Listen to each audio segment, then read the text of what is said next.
Bron Breaker's shocking declaration after brutal attack on Adam Pearce. What happens when you take a second-generation powerhouse with a last name Steiner, given the keys to Monday Night Raw, and then watch him completely lose his mind on live television? Well, buckle up, Buttercup, because Bron Breaker just crossed a line that you do not come back from.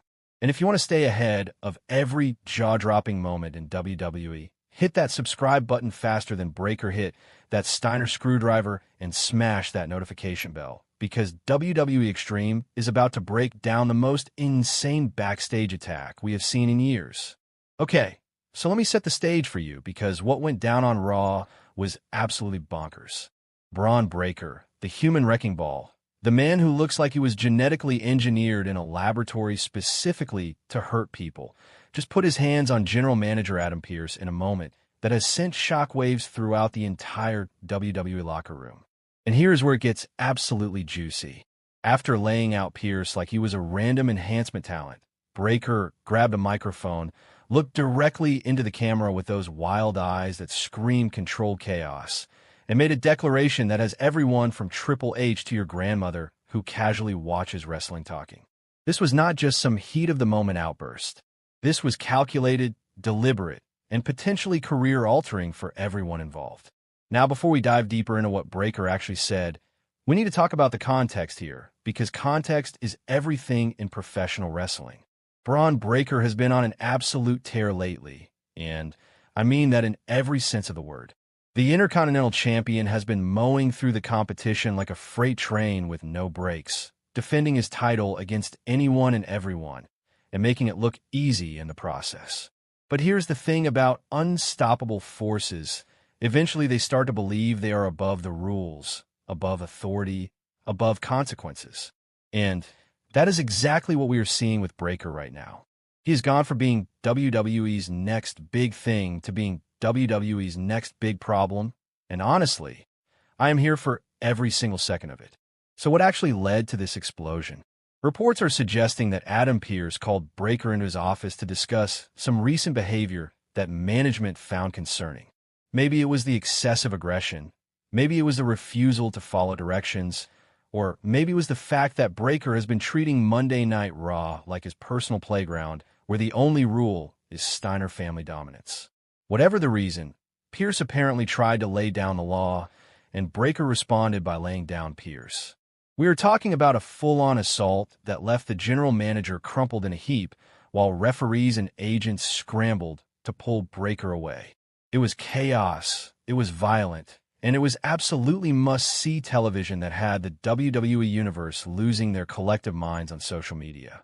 But here's where the story takes a turn from just another beatdown to something potentially legendary. After security finally separated them, after the dust started to settle, Bron Breaker snatched up that microphone and delivered what might be the most intense promo of his young career. According to multiple sources who were there live, Breaker essentially told WWE management that he is done playing by their rules, done asking for permission, and done pretending like anyone on the roster can touch him. He reportedly declared that the Intercontinental Championship is just the beginning, that he is coming for everything WWE has to offer, and that anyone who stands in his way, whether that is a fellow wrestler, a referee, or apparently even a general manager, is going to get steamrolled. This was not a babyface cutting a passionate promo. This was a villain origin story happening in real time, and it was absolutely electric.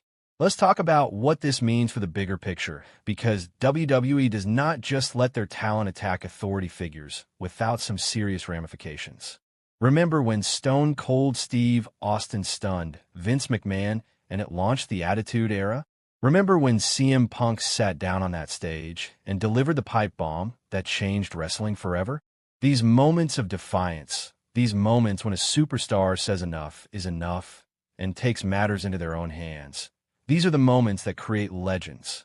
Now, I'm not saying Bron Breaker is the next Stone Cold or the next CM Punk, but what I am saying is that WWE clearly sees something special in him if they are willing to let him go this far this fast. You do not get to put your hands on Adam Pearce unless management believes you can carry the weight of what comes next. And speaking of what comes next, let us speculate wildly for a moment, because speculation is half the fun of being a wrestling fan. Does Triple H suspend Breaker? Does he strip him of the Intercontinental Championship? Does he throw the entire rulebook at him and make an example out of this young upstart who thinks he can do whatever he wants?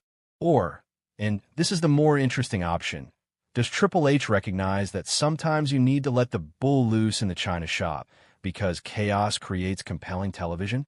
My money is on the latter. WWE has been playing it relatively safe with their storytelling lately, giving us feel-good moments and satisfying conclusions. But every good wrestling show needs a legitimate menace, a guy who makes you genuinely uncomfortable, a villain who feels unpredictable and dangerous. Bron Breaker just auditioned for that role, and he absolutely nailed it. Now let me throw some reality at you that makes this whole situation even more fascinating. Bron Breaker is not just some random wrestler they plucked from obscurity. This man is wrestling royalty. His uncle is the legendary Scott Steiner. His father is Rick Steiner, and the Steiner name carries weight in this industry that you cannot manufacture. He was groomed for this moment from the time he was old enough to understand what a suplex was. But here is the interesting part.